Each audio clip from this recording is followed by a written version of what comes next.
Thanks for joining me for another Build with Brittany, and it's a special Coffee and Construction replay episode. We did Coffee and Construction back in April. We brought in a ton of real estate developers and all of the people who are integral to real estate development for day one, and did a ton of seminars and speeches and panels. Day two, we went ahead and went live to each site and got one-on-one with the developers and with the team. And then day three, we did a cleanup series. So this is a really special session with Garland Harris. He is my architect and just an incredible source of knowledge, especially here in Houston. So I can't wait for you to check it out. We talk all about how to develop successfully anywhere, but specifically in Houston. And he gets into the nitty-gritty details, the do's and don'ts, and a couple lessons that are gonna save you hundreds of thousands of dollars. So please enjoy. I had a chance to meet somebody new. I was telling one of the other tables earlier, I hate when at a conference they make you stand up and meet new people, but it is so valuable. I'm telling you, there's nothing more important than being in the room and meeting the people there, because it will change your life. More than any course, more than any seminar, more than anything, it's the people and the community that you develop that really helps you to push your deals across the finish line. So that being said, I did my first deal here in Houston. I moved from DC to Houston to develop. And one of the very first people that I met was Andre, raise your hand, Andre, and Garland. And they were integral in my learning process into development, and I knew that the knowledge that they have would really be helpful to you all. So Garland has been a constant advisor, an architect for me, an incredible resource. And so proud to not only do business with him, but to call him a friend. So can we give a round of applause for Mr. Garland here? Thank you very much. Now what I'm really excited about is that he knows the nitty gritty. He knows the code. So this is going to be an excellent time to get any questions answered, especially if you are in an active development project or seeking a development project. One of the things that is unique about Houston is that there is no zoning, technically. But there are still rules and regulations and pitfalls that you can fall into if you're just unaware, uneducated. So many people will just go out and buy land thinking that they can build whatever, do whatever, because hey, it's Houston. But that is not how it works. And so I want to get into the project that you have going on, the project that we will see tomorrow. I want to talk more about how to really get through the learning curve with the least amount of pain possible. And I also want to talk about livable places ordinance and the UBuild experience. So I'm going to start off with letting you introduce yourself and tell us more about who you are and what you do. Good morning, everyone. Y'all can hear me good? Yeah. All right, good. All right, so I am the owner of Middle Housing Design Co. You may or may not have heard of our company. We have designed a lot of projects in the past 4 years in the Houston area with a focus on infill. We do a lot of smaller projects. We do a lot of multifamily, small multifamily projects consisting of like 2 to 4 units. We build a lot of townhouses. We do a lot of ADUs. If it's small, we're doing it. You know, I don't really care to do like luxury housing or large projects like those. Well, I guess if we're talking large, we're talking number of units. I'm also a partner in a development firm where we also build our own projects. So we don't just come from the perspective of just educating you from the design side. We understand the entire process because we've done it. With our entire project team that we built, it's the same team that we use to get our own projects built. We built duplexes, we built townhouses. Our next project is a fourplex. We developed on lots as small as, I think the smallest lot we've developed is like 5,000 square feet on up to an acre. And we have some other acreage projects that we have been taking on over the past couple of years and jumping out into that arena. That's great. I want to touch on something you said. Not a lot of architects have real world experience, knowledge, etc. Like have the experience actually building the thing.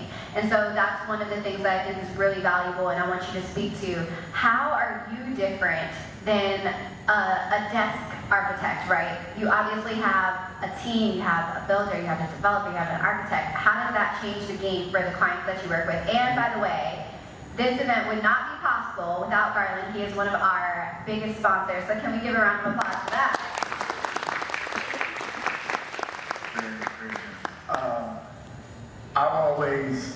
I'll tell you first how I got into it. My first job that I got out of college, I was actually working for a landscape contractor counting plants. It was the first boring job that I had. The second one was working for a production owner. So the next job that I got after that was working for a townhouse development firm who actually does they built like most of the townhouses around the city. And they had given me a project. We were designing this 6,000 square foot house in the Galleria. Well, it was for a custom builder, an infill builder who was actually building this on like multiple lots. So it's a very modern house. It's like 3 stories. And behind it, they wanted to build a ADU, 1,000 square foot ADU. So the principal of the firm, recognizing my talent, he allowed me to design the ADU. So, I just went on with everything I learned in school and just tricked it out. Presented it to the client. The client loved it. 2 days later, the client came back in, stripped the entire design for the ADU, just stripped out everything that we added.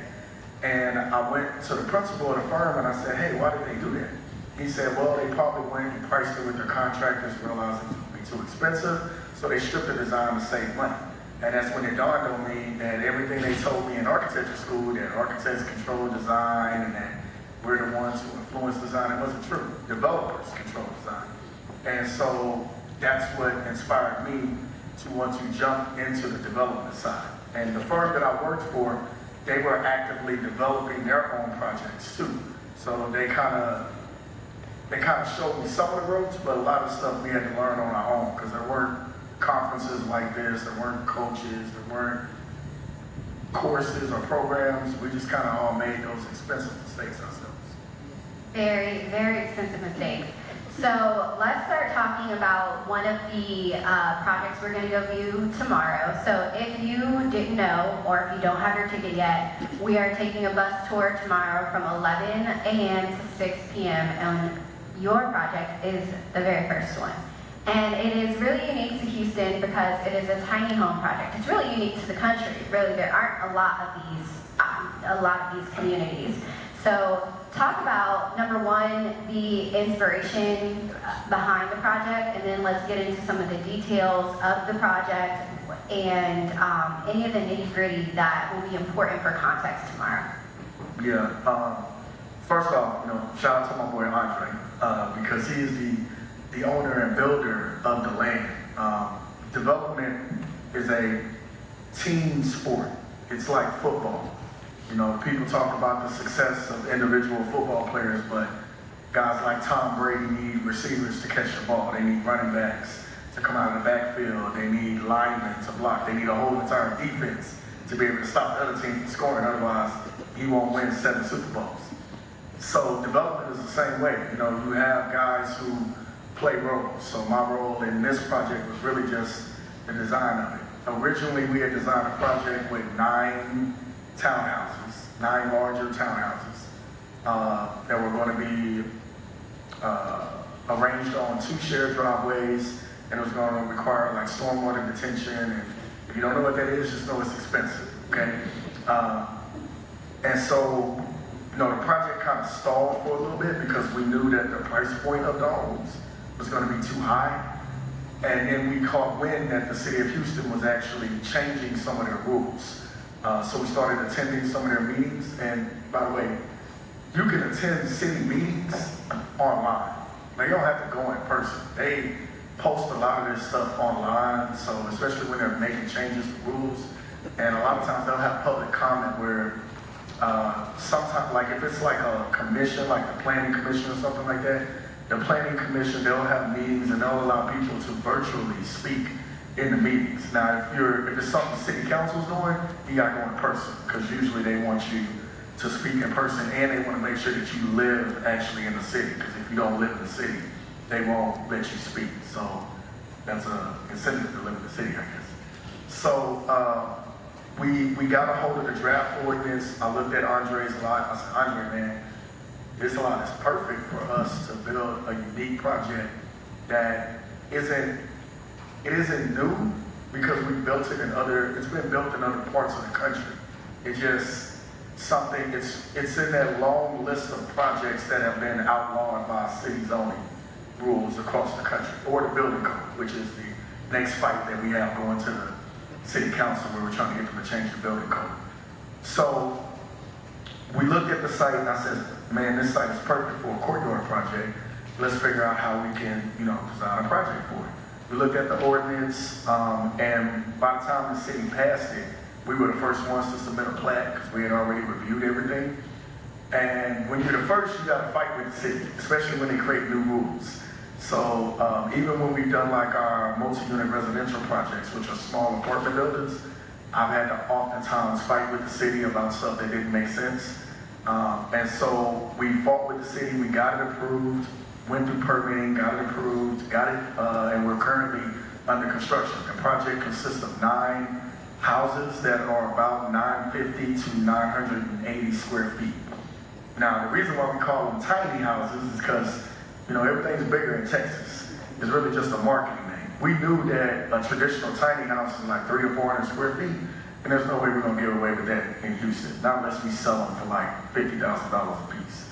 So by offering someone a starter home that they can get close to downtown, and they can be able to take part in ownership in a uniquely designed community, that's how the whole idea and premise of the Texas tiny houses came to pass. And it's not our only one. We have, it's Dr. Khan, right, the Carver. So we have one in Acres Home that has like 7 units. And then we also have an acre across the street where we're gonna basically build out like a whole village. And we're in talks with a couple of other developers who have some larger land inside the city where we can build out more of these and be able to offer people just a different option. And how much are those units going for? Do you have a price? $250. Okay. Our goal was we could sell it for $450, or we could be the lowest thing in the area at $250. So right now, the closest place that you could find something really under 300,000 is the Minnetex area. That's south of like Sunnyside, South Park, all of that little area. And the reason that area is blowing up is because there's like massive acres of land that just has not been developed. So now you have a lot of the bigger developers going in there, buying up those lots, and they have the money to be able to go in and extend the infrastructure in that area, because there's not a lot of, there's areas where you'll go in, there might be a water line, but there's no sewer line. Or there might be a sewer line and there's no water line. So we have a project right now where it's actually down the street from my son's school.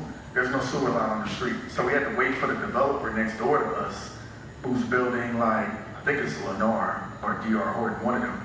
They're building like 80 or 90 homes on their site, and they're extending their sewer line within like 150 feet away from us, as opposed to us having to go 1,500 feet to pull the sewer line from right next to the middle school, which is extremely expensive.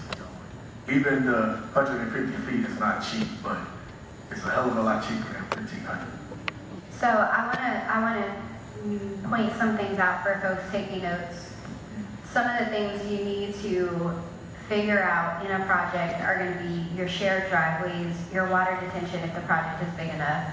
And then let's get into this water line, sewer line, because I know for me that was a challenge. Let's talk about the due diligence behind the project. Now you guys could sit on this project until that sewer line was brought down. Yeah. And let's talk about stormwater drains, right? But a lot of people will not be able to do that. What is your due diligence process for making sure you know where utilities are ran, and how do you cost out when you have to extend utilities? Yeah, for the most part, if it's a small project and we know we have to do some kind of utility extension, we're not gonna buy a lot. So every city, well, let me say every major city, smaller cities might not have them, but every city has what they call a geographical information mapping system. I actually used to build these when I was in college, so I'm a little nerd. Anyway, you might know them as GIMS or GIS systems, but basically what cities have done is they have went through and basically done an investigation to find out where all of their existing utility lines are. And they put it into a colorful map that you can go and type in an address and see if there are lines there. The maps they have improved significantly over the last decade. They're very reliable now. It used to be the city's map might say it's there, and then you go out there and dig and it's not there, it's across the street. But they've done a better job at making sure that they accurately let us know where these things are. So you can go and look at maps. In due diligence, we look at, if you're buying something and there's no other houses around you, there's probably not anything out there. So that's why I like the dead giveaway.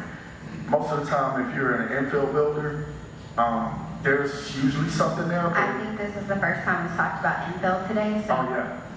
So infill builders is exactly what it sounds like. You're going into an existing neighborhood, finding vacant lots, and filling in those holes in that neighborhood. You're just infilling. So there's really two types of housing developers in the residential sector. Well, I guess you'll say I guess you can't really call it residential because commercial comes with residential. In the small scale sector, the people who build houses. You have the large guys who go out in the suburbs and build houses. Then you have infill guys who come in and buy individual lots and build houses on them. So typically, if there's houses around you, there's probably something underground there. It's not always the case. I mean, we have several projects where we're having to do extensions because even though there's houses around us, the lines just stop. So it's no rhyme or reason to it. And you gotta understand, cities, if they don't have to expend the money, they're not gonna expend it. So they're gonna wait until development goes to that area before they say, oh yeah, you can put the line in, we'll reimburse you or something like that. Sometimes they'll reimburse you, a lot of times they won't. And the city of Houston's broke, so. But they're not the only city, there's cities across the country. That's why the government had put out that infrastructure bill, because there's cities across the country that just don't have enough money to go in and fix their infrastructure. And it's becoming a major issue. So when you can go look at these maps. The other thing I would look at, always get a survey. Never buy a property without a survey at all. Okay, that's my number one rule. And it's because it was an expensive lesson.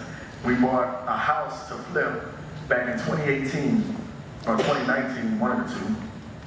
We bought a house to flip. We bought it at auction. We fixed the house up, put it on the market, got a contract. The title company was like, hey, we need a survey. Okay, they order a survey. We find out that our fence is encroaching on our neighbor's property. And if we move the fence, then now we won't have 3 feet of space off of our electrical meter to meet the city's rules. So we had to go to the neighbor, knock on his door, and basically Jesus blessed him that day with a nice check because we had to buy the land from him. So that's why we never buy property without a survey, because we need to see encroachments, we need to see building lines, we need to see easements. There's a lot of relevant information that a survey gives us, and there's different types of surveys that you can get. In the new construction process, you're going to order more than one survey. When you close on the lot, you're going to have a boundary survey.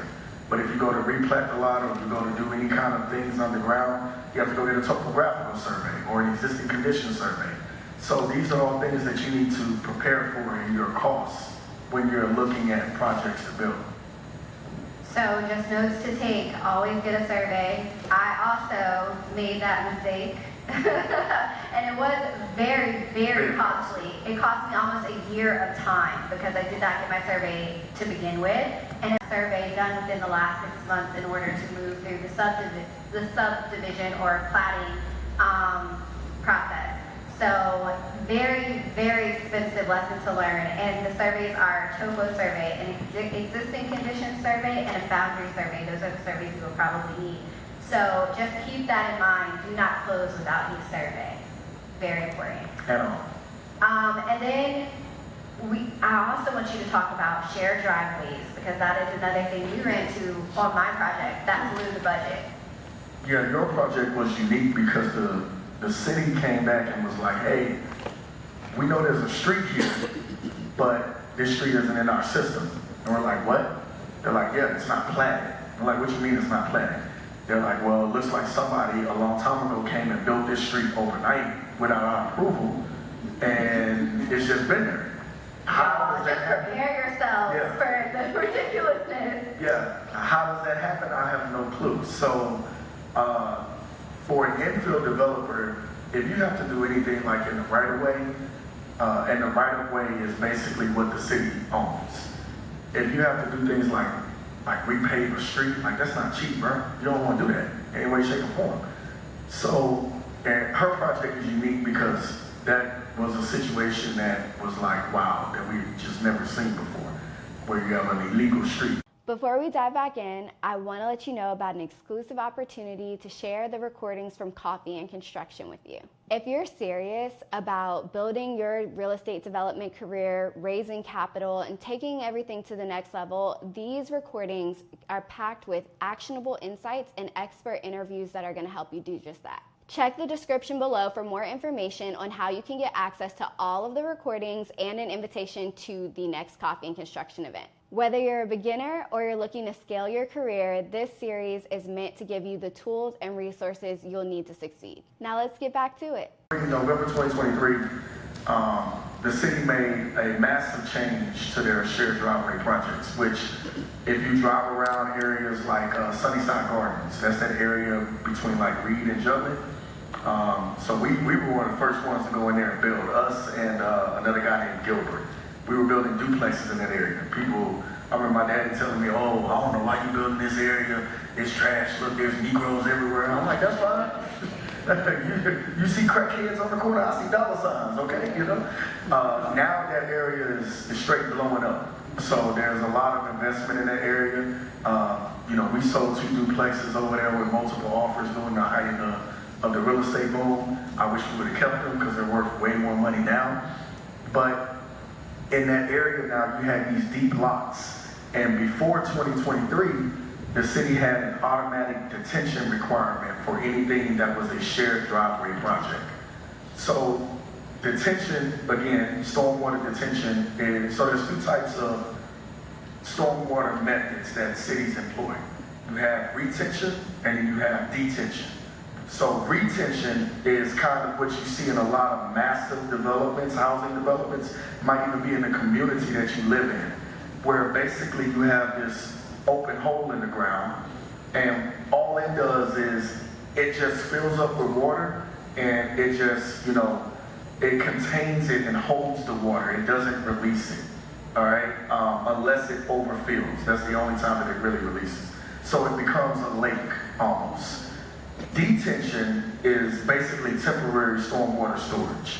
So a detention pond or a detention system underground is going to capture water, but it's going to slowly release it back into the city system. So what the cities are using that for is to slow down the surge of water that is flowing into their system, so that the system has time to migrate the water into wherever they have designated it to go, which in the city of Houston is our bayous that take everything to Galveston, basically. That stuff is expensive, okay?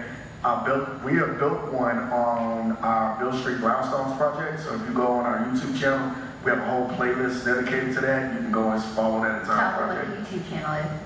Oh, it's the company name, but everything's Middle Housing Design Co. So YouTube, Instagram, Pinterest, it's all Middle Housing Design Co. Middle Housing Design Co. Right up there, baby, right up there. Don't pay attention to my bald head up there. I don't know what happened in that picture. We built the system, and we actually got a little break on it because my partner runs an underground civil construction company. So it only cost us $83,000 to build the underground detention system. That's just the detention system, not anything else with building the homes or anything like that. Is $83,000 for us. Now, for most guys, like if you came to me and asked me and my partner to build one for you, we probably gonna charge you like $115,000, $120,000 to do it, so we get a little profit off of it. which is what most guys are gonna charge you, okay? So when the city changed that rule, now shared driveways no longer carry an automatic detention requirement. So now you're starting to see areas where we had these deep lots, guys are coming in and building shared drive projects because if they stay under the city's lot coverage ratio, which is 65%, then they can avoid having to do detention and they can just do a French drain network, which is much cheaper than a stormwater detention system. So talk a little bit more about the lot coverage ratio, because I don't think that's something that most people know or understand. So every city has a lot coverage ratio. They just have it in two different forms. Most cities are going to call it an impervious cover ratio. Some cities may call it a FAR ratio, F-A-R. It stands for floor area ratio. If I'm being honest with you, impervious cover ratios are a lot simpler than FAR ratios. FAR ratios are complicated. I'm so glad that the city of Houston doesn't have one, or doesn't have that in their rules. But you'll go to cities like, we've looked at projects in Atlanta, and they've got a FAR ratio, and I'm just over there reading these rules, and I'm just like, bro, how the hell does anybody figure this out? Like, this stuff's complicated. And development shouldn't be as complicated as most jurisdictions make it. But impervious cover is basically impervious surfaces. So what you might think is impervious surface, a city might not define it as impervious surface. So the city of Houston is slick in their little rules, in their infrastructure design manual. They went in and put in a definition for impervious surface. And the only thing that they have defined as impervious material is grass. That's it. So gravel, sand, crushed concrete, all of that is considered impervious surfaces by the city of Houston. Now, if we're keeping it real, they do have some merit to it. A lot of guys, when they put down gravel, they put down a filter fabric which doesn't allow water to penetrate through it. So that's their reasoning for saying that that is now an impervious surface. But if you don't put down a filter fabric, then when it rains, the water's just gonna filter through the gravel back into the ground. So it's my fight with the city, but they ain't gonna change that. But basically cities cap you at how much impervious surface you can have on a site. And some cities, it's they might say, like the city of Houston is 65%, so some cities might say it's 50%. And for some cities, they may say you can't go over this at all. While other cities like Houston says you can go over it, but you're gonna have to do stormwater detention and we don't tax you on that, basically. And the other major costs with doing detention systems is your civil engineering costs. You automatically balloon your civil engineering costs up to, just on a small project, up to like 15 to 20 grand. Whereas you could go and do a French drainage system with a drainage plan, you could probably get that done for like 5,000 to 7,000, as long as you don't have to do plan and profile, which is another thing that we're fighting with the city to remove out of their rules. The issue is that you have an OCE office, the Office of the City Engineer. I'm sorry, I'm using acronyms that you guys may not know. They're looking at me like, this is fool talking about, what the hell is OCE? You have engineers, right? My complaint with the city is they don't have anybody who has actually done small scale development. You have a lot of people who may have experience, but they have experience building large projects. So if I'm building a 30,000 square foot building or a 30,000 square foot office complex or a warehouse complex like this, I can afford to spend 200 grand on a stormwater detention system because I'm building this massive building. But if I'm building 10 houses, I can't afford to spend that money on, a detention system, because now the houses get more expensive, and you want me to sell cheap houses, but you keep making it more expensive for me to develop. You see how that works? See my fight? You see my struggle? You see? The other day I found a gray hair on my leg. I had no clue that hairs on your leg could change colors. I didn't know that, So I didn't tell my wife yet, because she's already found gray hairs in her head for my 3 kids. But I don't want her to know that I got one on my leg because she'll make fun of me, so I'm gonna just keep that to myself. Okay? Y'all may not say that. The process is incredibly stressful. Yes. Or it can be, which is why I bought Garland, because figuring it out yourself is not a good idea. you really do need a team around you that has gone through the process and knows what they're doing and has paid the price to learn all of the mistakes that you will inevitably make if you do not have someone to tell you how to avoid them.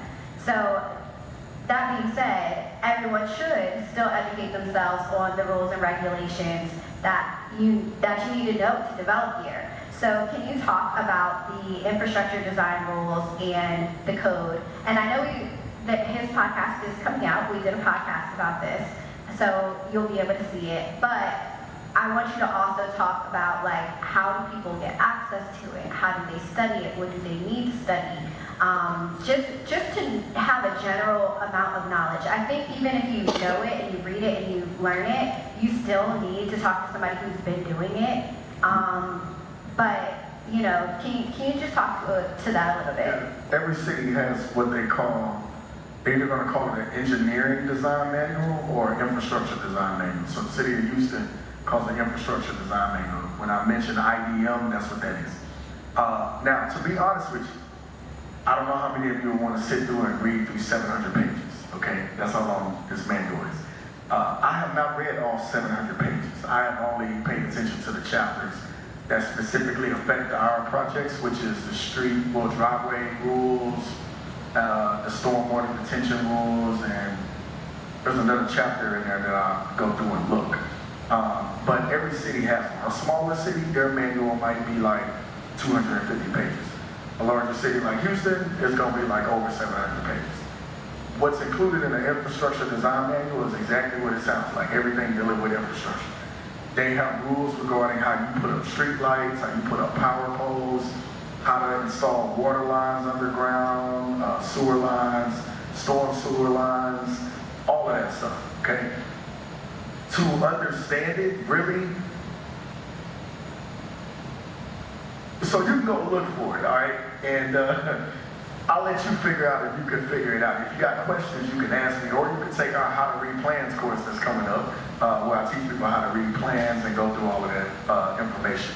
The biggest thing that I would say is the internet level of the plan field. You can go into any city, figure out what their rules are, just by going to the internet search and looking up their code of ordinances. So me and Andre got a project in, is that Lamarck? Yes, yeah, Lamarck. So we just met with Lamarck earlier this week, and it's what's that, like 10 acres? Yeah, 10 It's acres. a 10-acre project that it was a school there. They tore the school down. It was sold to a family, and they want to develop it. So we're developing it for 40 residential units, I think, and then they have an area they're setting aside for commercial, probably like a convenience store or something like that. So the city was like, hey, you guys need to refer to our infrastructure design manual, our engineering design manual, so that you can see how wide the roads need to be. So in there they have what their right-of-way widths are, how wide they want the roads to be, and we use that information to lay out our plat and our site plan so that we can design that project according to their rules. But all of that is found online. Very simple. I found all of their zoning rules just by going online. You can go to any city, literally, and find all of their rules just by looking online. It's not difficult to find the information. It's out there, you just have to know where to look. And I can tell you where to look. You go to, for most cities, you're gonna go to their zoning website, planning and zoning, or you're gonna go to their public works website. So, in larger cities, they're going to have like all of these different departments. Smaller cities may not have them. So smaller cities, it might literally just be under public works because they might have everything, their permitting, their zoning, all of that under public works. Larger cities, they're going to have different departments. So they're going to have a zoning department, they're going to have a permitting department, they're going to have an engineering department, they're going to have public works. So theirs might be a little difficult to find, but it's on there if you go and look for it. It's there. So that's the simplest way to really find it. I was actually talking with an AI team yesterday who's actually looking to see if they can figure out a way to get AI to summarize zoning rules for us. I was like, man, that would be great because sometimes I hate digging through all of that information because some of it's not organized, depending on the size of the city. Perfect. So we only have a couple minutes left, and I know that there's so much detail to all of this, but I wanted you to mention, I know you guys have a reading blueprints class coming up, right? And I think you guys have a tour of some of your developments and projects. So I wanted to give you a second just to talk about the UBuild experience, and then I'm going to take some questions. Cool, yeah. So me, Andre, and another partner, his name's Chris Ford, he runs a civil construction company. We created this coaching program called UBuild Experience. We actually ran this program on our Bill Street Brownstone project, and we had 10 students. I think we have, what, 5 of them? 7, sorry, thank you, Andre. 7 of them have either finished projects, finishing projects, or working on projects right now. Right now we have a couple students following our tiny house project, and then the next project they'll follow is our fourplex project that we'll be building. So basically the program is a 4-month program, and we basically take you guys, each month is dedicated to a specific topic. So I think the first month is land acquisition, second month is financing, third month is construction, and then the last month is exit strategies. And we allow you guys to follow one of our active projects. So it's not just sitting on Zoom calls and hearing about things in theory. It's actually coming out to a site and seeing like, hey, you know, this is how much this costs, this is what we had to do, and you get to see the progress of the project as we go through it. So yeah, it's called UBuild Experience. So that's U, the letter U, build, and then it's experience without the E, so it's X. I came up with that name when I was sitting in the doctor's office one day when they had me sit there for 45 minutes. I said, the Lord, you had me sitting there for a reason. You're silly. Okay, so any questions? Okay, we have a few actually. I want to give a shout out to Vanessa Cole in the back. She a legend, y'all. Yeah, she is. Y'all need to know her. Y'all are going to get to talk to her today, which I'm very excited about. She's incredible. She's my favorite. But, well, I mean, not saying you're not my favorite, but it's Vanessa. It's So. okay, I tell my kids they're my favorite, but I let them know they're all my favorite. They're all my favorites, exactly. Question over here, I saw a hand. So you were talking about your go-to team. So what are the key players in your go-to team? You mentioned earlier civil engineering, and how is your go-to team look The like? team? Okay. And in reference of the city code, do you have preliminary meetings? What was the last part of that question? Do you hold preliminary meetings with the inspectors? Oh, That would be the second question. so I'll answer the last question first. Typically, no. In larger cities, no. Smaller cities, yes. Like we just had a meeting with Lamar because they wanted to have a meeting with us and discuss the project. But larger cities, you gotta understand, like the city of Houston, I think they plat like 4,700 projects a year. They don't have time to meet with you, honestly. You can schedule a meeting, and they'll try to get you on the schedule, but for the most part, they're like, look, follow the rules, work with somebody who knows, and we'll figure it out from there. Only in special cases, like I have one project, it's a project from hell. We had this land that's in 3rd Ward. When we first found it, it had 8 houses on it, so our plan was to rehab the 8 houses. Yeah, it got denied by the city. So they were saying, oh, the houses, even though they're grandfathered, they're exceeding building lines. It was a big fight. They ended up making us tear down all the houses and allowing us now to build a 7-unit apartment building. But we had to have a bunch of meetings with the city because this has been going on for like 2 years. And we finally got them on a path where they agree with our project, and now we're going. But that's probably the most I've talked to people in the city of Houston about our project. In terms of the team, you're going to need surveyors, you're going to need a land planner if you're doing replats, you're going to need a design professional like myself, you're going to need structural engineers, and depending on your project, you may need civil engineers and MEP engineers. So MEP stands for mechanical, electrical, and plumbing. So like the fourplex that I'm building, we had to hire an MEP engineer to design our fire sprinkler system because it's required by the city for us to have a fire sprinkler system. So if you're building a commercial project, you're going to have MEP engineers because they're going to be required to design all of the mechanical, electrical, and plumbing. On the residential side, most cities, put an asterisk next to that, most cities don't require MEP for residential, for like houses and stuff like that, but there are a couple of cities that are starting to require it. I tell them it's stupid because nobody's going to follow those drawings. They're just going to rough everything out in the field. That's just what they do. Then you need a permit expediter, permit runner. We use a guy named Jacob with the Houston Permit Service. In my opinion, he's the best in the business. We probably permit at least 100, 120 projects a year with him. He knows everything that needs to be done. He knows who to talk to if we have an issue, all that stuff. And you just need a builder and a lender. And there's a lender in the room, a couple of lenders, right? I think he's in the back somewhere. Yeah, okay. We have another question back here. Well, thank you so much for all the information. I actually have a client looking for tiny homes, and a question that she had asked me was that the financing. So what type of financing are you allowed or able to get on tiny homes? And is it different than a typical residential home? Yeah, right. You got to talk to us in like 6 more months, because right now we finance it with cash.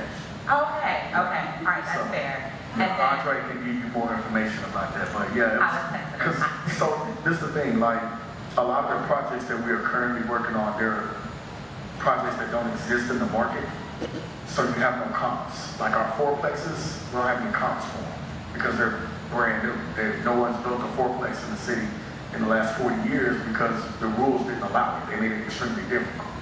So right now we have to fight with lenders and appraisers on how to get these things appraised. And then, you know, the first to the market is who is going to set the market.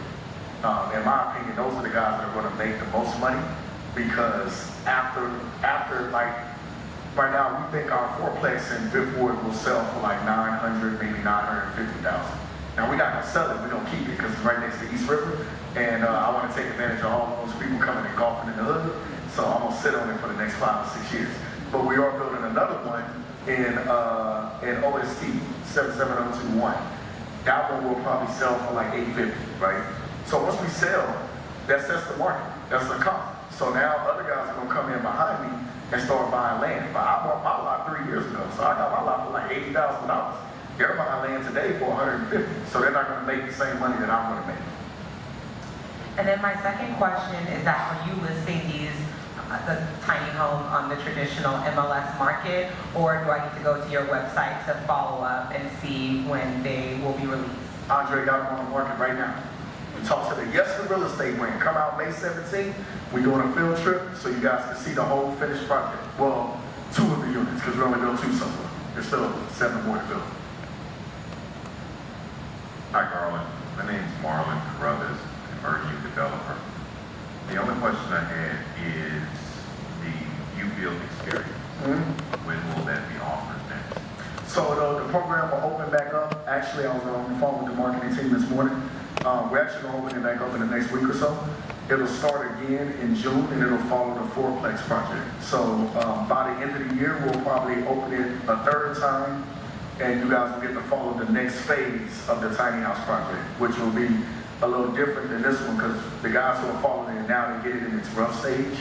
By the time we get, you know, the 2 units done and we put all of the site work in, we'll finish all the site work, they'll get to see the actual, like, full completed project. Run as fast as you can. And catch me on the gingerbread man.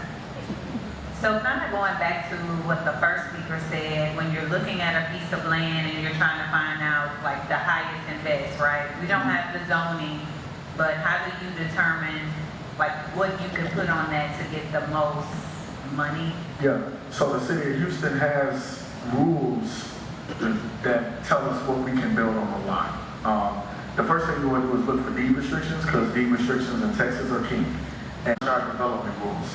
And you'll see everything in there that is allowed, which for residential, you really have like 3 options. You can build a single family home or duplex. You can build an MUR building up to 8 units, depending on if you're in certain locations, so you need to read the footnotes. Or you could build a courtyard project if you have a lot that's big enough and meets all of the city's requirements. To add to that, bro. Oh, Andre's gonna answer. Just to add to that real quick. Another thing that you want to do while you're in your option period is to get that existing condition survey and get your CPL letter, right? You do that in your option period. Yes, it's going to cost you about $275 to $300 for the letter, another $400 for the survey, but it helps you avoid pitfalls when you become the owner and you think you can replat it, but you can only put a single family there, right? We've seen many mistakes where people buy the land and then want to do those things later, but then can't do it because they were too cheap to pay the upfront cost and thinking they're going to save money on the back end. So make sure you do those two things quick. Y'all heard Andre, he said cheap, don't be cheap. City planning letter. City planning letter. City planning letter. Yeah. Yeah. What was the survey? Survey. Yeah. Yeah. If you work with us, we're gonna make you order all that stuff anyway. So I'm not gonna let you close on a lot until I have all of that information. Like a lot of guys, they won't, like a lot of designers, they won't even think to look at that information because they don't build. But because we have built projects and we have painfully learned those lessons, when you come to us, we're gonna do all that due diligence for you. We're gonna go and look through all this stuff for you. I've had people, they've been upset, and I'm like, hey man, listen, which would you rather? Would you rather me design your project, get the permit, and it gets denied after you just spent like 20, 30 grand? Or would you rather spend $300, $400 right now for me to tell you that you can't do it? And you're just gonna find another lot that you can do it on.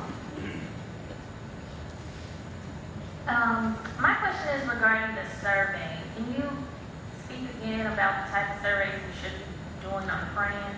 Yeah, so when you close that title, they're gonna order a boundary survey. It's just a basic survey that literally shows you your property boundaries.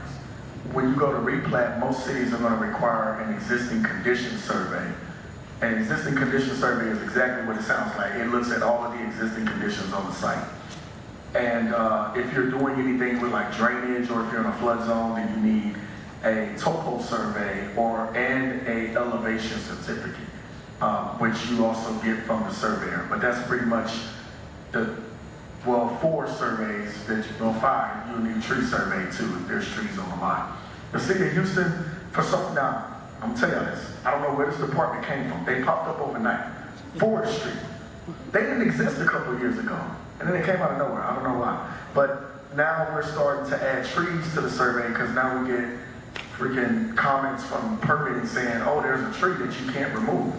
And I'm like, okay, why? We tear down trees all the time. But yeah, so tree survey is another thing that you might need to. I learned that lesson the hard way. Yes, yes, survey, tree. I have no clue where the forestry department came from. It was 2 years ago, they just popped up out of nowhere. Like, my permit runner's like, hey, we got a comment from forestry. I'm like, who the hell is forestry?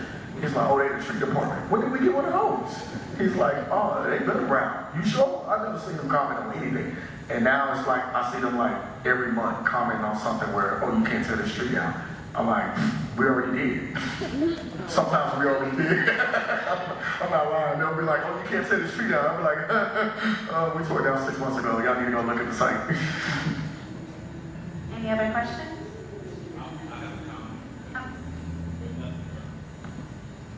He said, ladies first. Look at him, smart. I was just going to add to that. What we do is just go ahead and clear the site. See? So, I'm not saying break all the rules, but just clear it. Then you don't have to deal with that. Yeah, But that's make literally sure what that's we have off done. record, off camera. Yeah, literally. I have a project where that was literally the exact issue that happened. Forestry came in doing permitting and said, oh, you got to protect this tree that we see on Google Earth. It's a certain kind of tree. I'm like, that looks like a regular tree to me. I don't know what that is. And then I called my client, and it's actually one of my bigger clients who's like buying up everything in Sunnyside. Y'all need to catch up to him. The Middle Eastern guy, he buying up everything. Anyway, I was like, hey bro, the city says, you got to keep this tree. He's like, what tree? I was like, this tree right here on the corner. He was like, oh, I knocked that tree down 6 months ago. I was like, oh, send me a picture, I'll send it to the city. So that's what we did. And then they just backed off. So pro tip, you want to tell them that the previous owner cleared the site as part of your closing. Do not clear the site and then just like proceed. But the comment that I was going to make for forestry is they'll Google Earth your site years back and account for all the trees that are there, which it can help or hurt you depending on what you want to do with the site. But if you're gonna clear the site, be mindful that you don't want to be the one that have cleared the site. Yeah. So sometimes you have to lie to the city. Listen, don't feel bad. We have lied to the city multiple times, okay? Hey, they know I lie to them sometimes. They know what's up. They We're being see a recorded. bunch of our projects. Yeah. Yeah. They lie to us all the time. I don't even take it for granted. Let's give Garland a round of applause. Thank you for joining me for this special coffee and construction edition of Build with Brittany. If you want to watch more of these episodes, check out the playlist somewhere around here, and you will find all of our speakers and their podcast episodes as well as their live sessions. Now, the live sessions are going to be available for a limited time only, so check the description to see how you can get access to those replays indefinitely. If you enjoyed this content, please let me know in the comments. If you have questions or things you want us to dive deeper in, please leave them in the comments. And until next time, keep building.